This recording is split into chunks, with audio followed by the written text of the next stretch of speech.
writing this under an appreciable mental strain, since by tonight I shall be no more.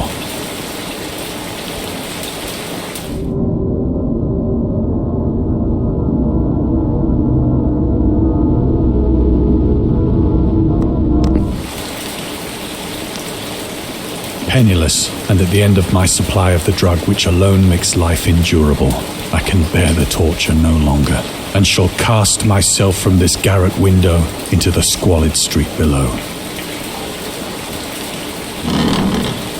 Do not think from my slavery to morphine that I am a weakling or a degenerate. When you have read these hastily scrawled pages, you may guess, though never fully realize, why it is that I must have forgetfulness or death.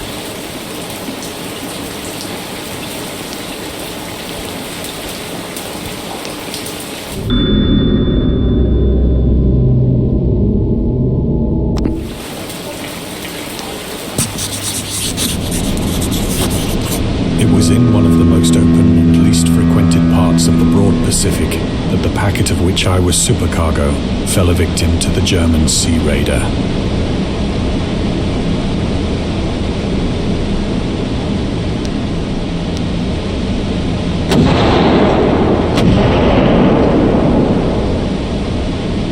The Great War was then at its very beginning, and the ocean forces of the Hun had not completely sunk to their later degradation. So that our vessel was made a legitimate prize, whilst we of her crew were treated with all the fairness and consideration due us as naval prisoners.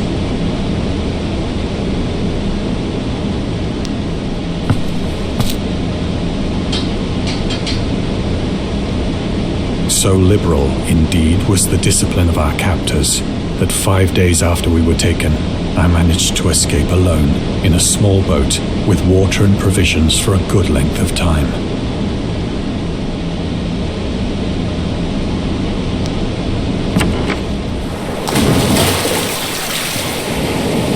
When I finally found myself adrift and free, I had but little idea of my surroundings. Never a competent navigator, I could only guess vaguely by the sun and stars that I was somewhat south of the equator. Of the longitude, I knew nothing, and no island or coastline was in sight.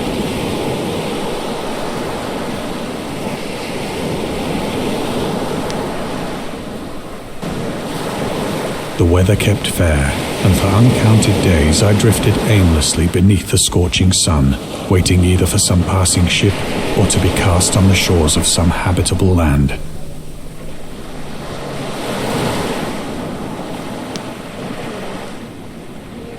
But neither ship nor land appeared, and I began to despair in my solitude upon the heaving vastness of unbroken blue. The change happened whilst I slept. Its details I shall never know, for my slumber, though troubled and dream-infested, was continuous.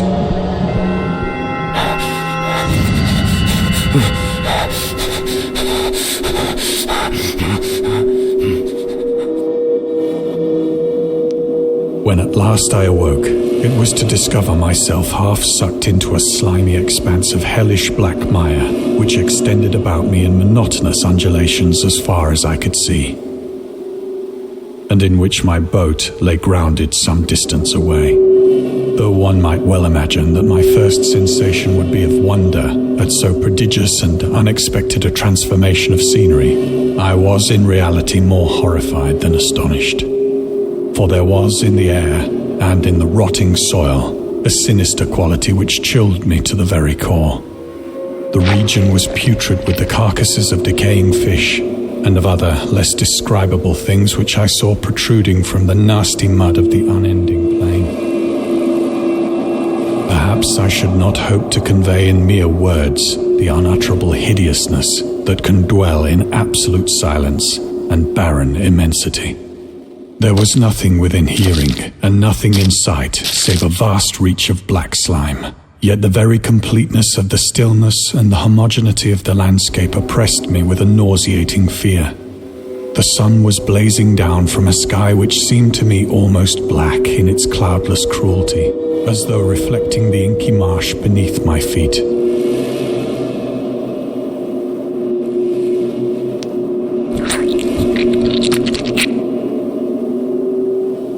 As I crawled into the stranded boat, I realized that only one theory could explain my position.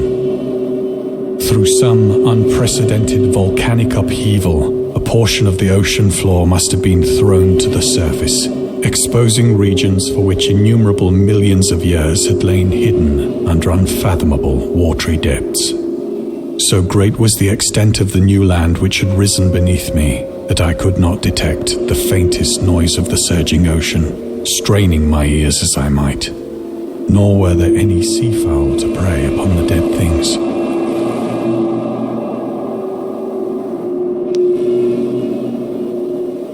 For several hours I sat thinking or brooding in the boat, which lay upon its side and afforded a slight shade as the sun moved across the heavens.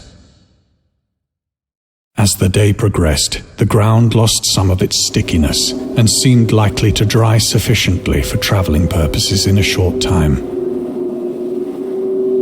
That night I slept but little, and the next day I made for myself a pack containing food and water, preparatory to an overland journey in search of the vanished sea and possible rescue.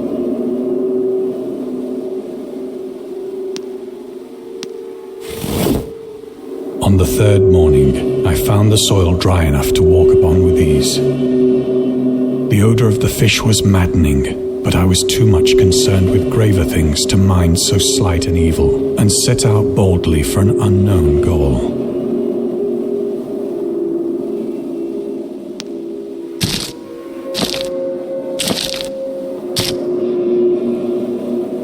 All day I forged steadily westward, guided by a faraway hummock which rose higher than any other elevation on the rolling desert.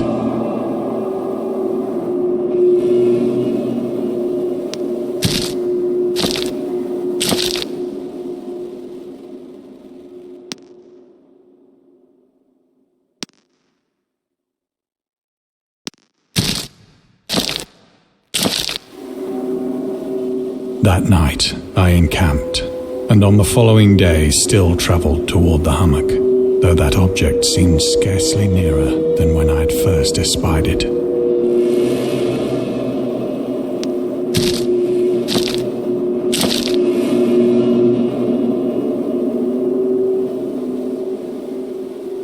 By the fourth evening, I attained the base of the mound, which turned out to be much higher than it had appeared from a distance. An intervening valley setting it out in sharper relief from the general surface. Too weary to ascend, I slept in the shadow of the hill. I know not why my dreams were so wild that night, but ere the waning and fantastically gibbous moon had risen far above the eastern plain, I was awake in a cold perspiration, determined to sleep no more. Such visions as I had experienced were too much for me to endure again, and in the glow of the moon I saw how unwise I had been to travel by day. Without the glare of the parching sun, my journey would have cost me less energy. Indeed, I now felt quite able to perform the ascent which had deterred me at sunset. Picking up my pack, I started for the crest of the eminence.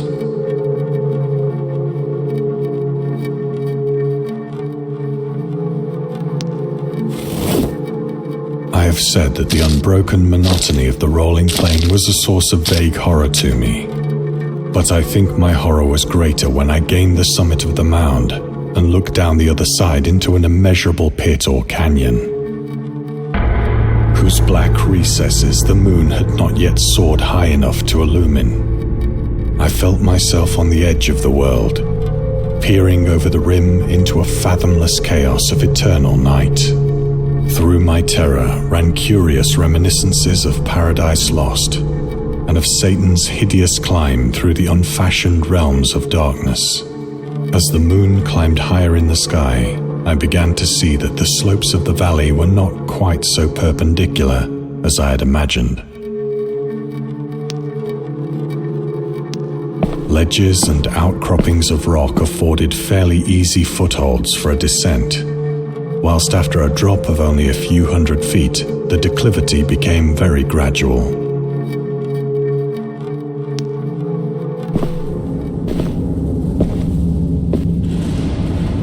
Urged on by an impulse which I cannot definitely analyze, I scrambled with difficulty down the rocks and stood on the gentler slope beneath, gazing into the Stygian deeps, where no light had yet penetrated.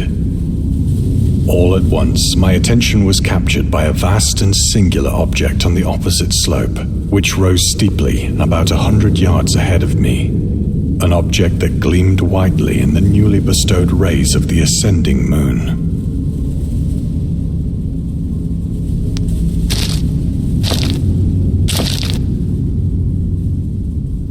That it was merely a gigantic piece of stone, I soon assured myself, but I was conscious of a distinct impression that its contour and position were not altogether the work of nature. A closer scrutiny filled me with sensations I cannot express. For despite its enormous magnitude and its position in an abyss which had yawned at the bottom of the sea since the world was young, I perceived beyond a doubt that the strange object was a well-shaped monolith, whose massive bulk had known the workmanship and perhaps the worship of living and thinking creatures. Dazed and frightened, yet not without a certain thrill of the scientist's or archaeologist's delight, I examined my surroundings more closely.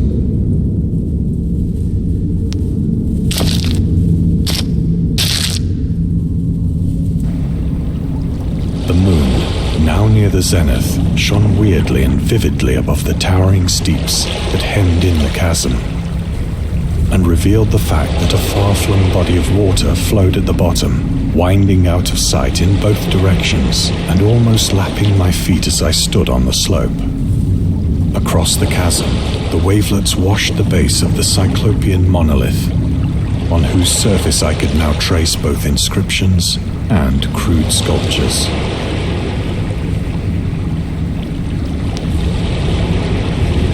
The writing was in a system of hieroglyphics unknown to me and unlike anything I'd ever seen in books, consisting for the most part of conventionalized aquatic symbols such as fishes, eels, octopi, crustaceans, mollusks, whales, and the like.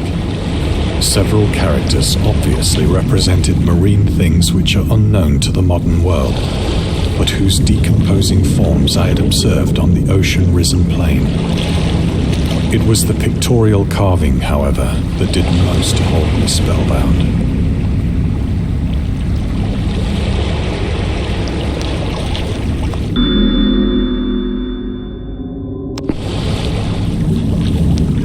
Plainly visible across the intervening water on account of their enormous size were an array of bas-reliefs whose subjects would have excited the envy of a doré. I think that these things were supposed to depict men, at least a certain sort of men, though the creatures were shown disporting like fishes in the waters of some marine grotto, or paying homage at some monolithic shrine which appeared to be under the waves as well. Of their faces and forms I dare not speak in detail, for the mere remembrance makes me grow faint, grotesque beyond the imagination of a Poe or a Bulwer. They were damnably human in general outline, despite webbed hands and feet, shockingly wide and flabby lips, glassy, bulging eyes, and other features less pleasant to recall. Curiously enough, they seemed to have been chiseled badly out of proportion with their scenic background, for one of the creatures was shown in the act of killing a whale, represented as but little larger than himself. I remarked, as I say, their grotesqueness and strange size, but in a moment decided that they were merely the imaginary gods of some primitive fishing or seafaring tribe, some tribe whose last descendant had perished eras before the first ancestor of the Piltdown or Neanderthal man was born.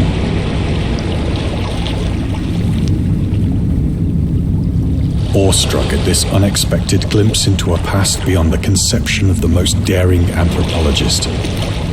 I stood musing whilst the moon cast queer reflections on the silent channel before me.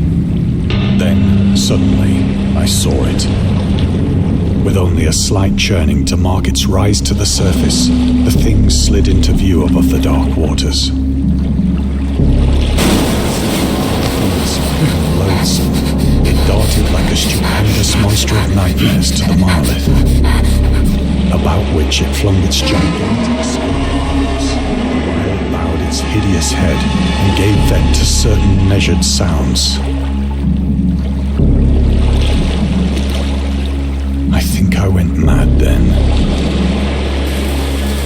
Of my frantic ascent of the sloping cliff and of my delirious journey back to the stranded boat, I remember little.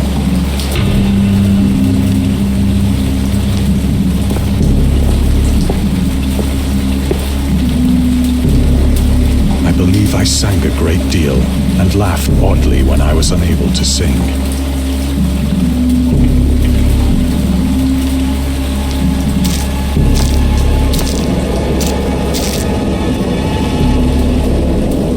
Indistinct recollections of a great storm sometime after I reached the boat. At any rate, I know that I heard pearls of thunder and other tones which nature utters only in her wildest notes.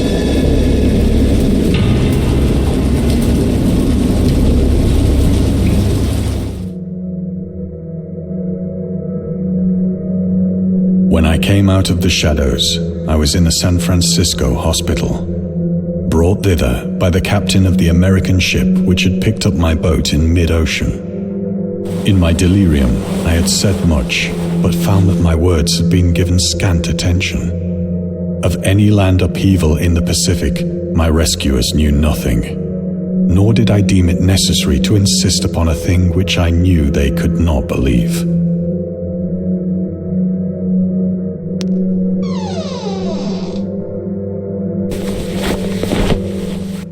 Once I sought out a celebrated ethnologist and amused him with peculiar questions regarding the ancient Philistine legend of Dagon, the fish god.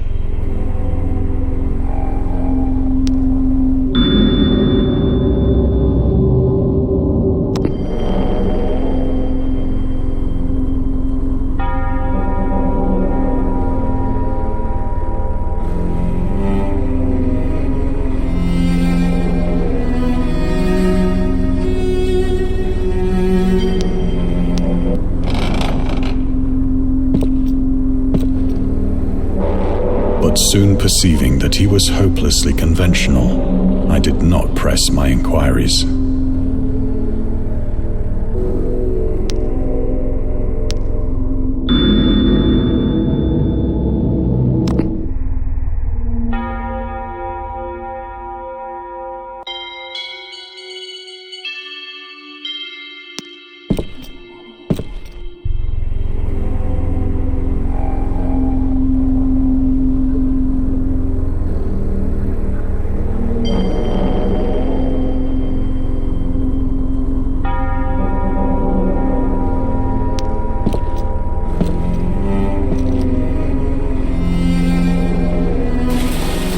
It is at night, especially when the moon is gibbous and waning, that I see the thing.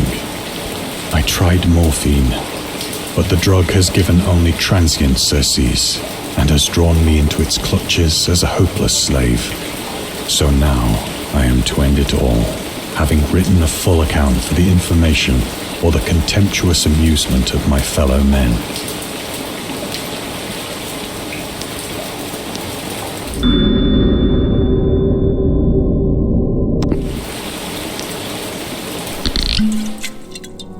Often, I ask myself if it could not all have been a pure phantasm, a mere freak of fever as I lay sun-stricken and raving in the open boat after my escape from the German man-of-war. This I ask myself, but ever does there come before me a hideously vivid vision in reply.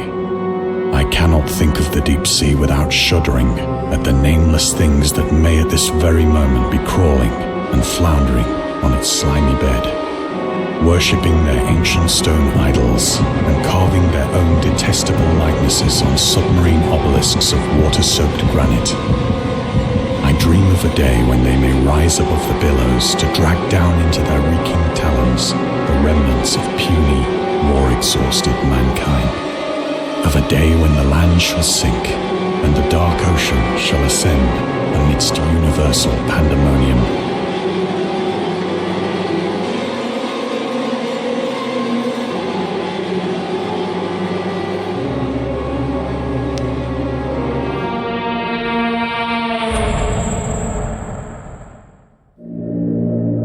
Is near.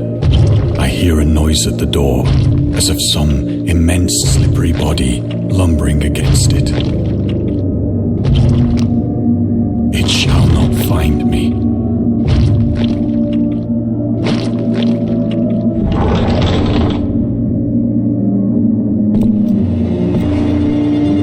God, that hand!